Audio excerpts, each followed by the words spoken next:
মা সমীরণ বেগম মারা গেছেন ১৫ বছর আগে। একমাত্র ভাই থাকেন প্রবাসে, বাবা অসুস্থ। একমাত্র বোনের বিয়ে হয়ে গেছে, তবে নিজে বিয়ে করেননি। মাসুকার সংসার বলতে ছিল শিক্ষার্থীরাই। মাইলস্টোনে বিমান দুর্ঘটনার পর শিক্ষার্থীদের বাঁচাতে প্রাণপণ লড়াই করে গেছেন, তবে জীবনযুদ্ধে হেরে গেছেন মাসুকা বেগম।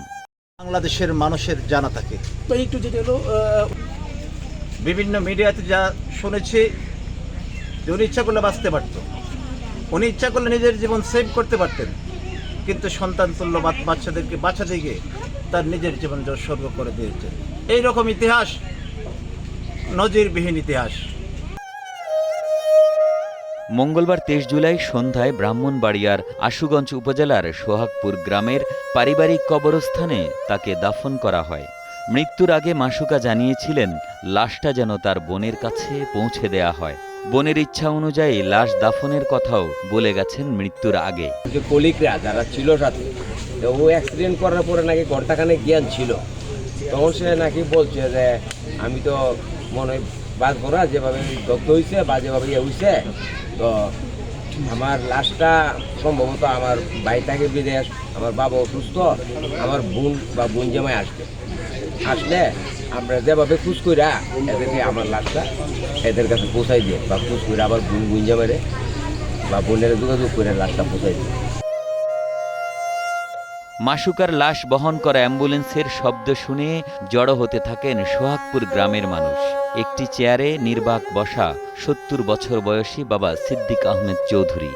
আমার একটু রেগুলার আমার খবর রাখছে, তাছাড়া আমার মাসে মাসে ৭,০০০ থেকে ৯,০০০ টাকা আমার পকেট করে দিয়েছি।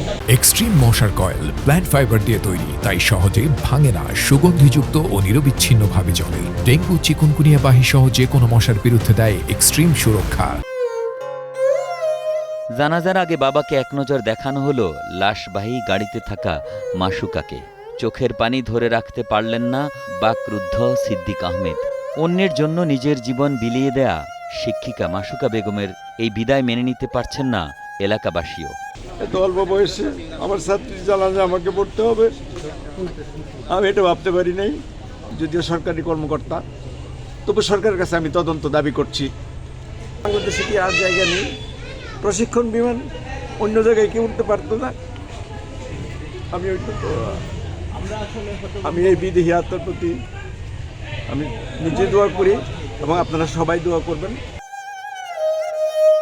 ব্রাহ্মণবাড়িয়া সরকারি কলেজ থেকে ইংরেজিতে অনার্স করার পর মাসুকা চাকরির প্রয়োজনে ঢাকায় বসবাস করতেন। প্রথমে মিরপুরের একটি স্কুলে শিক্ষকতা দিয়ে শুরু করেন পেশাগত জীবন। এরপর যোগ দেন মাইলস্টোন স্কুলে, আর এখানেই বিধাতা তার জীবনের ইতি টেনেছেন। ব্রাহ্মণবাড়িয়া থেকে বিশ্বজিৎ পাল বাবুর পাঠানো তথ্যচিত্রে ডেস্ক রিপোর্ট। একে আজাদ, কালের কণ্ঠ।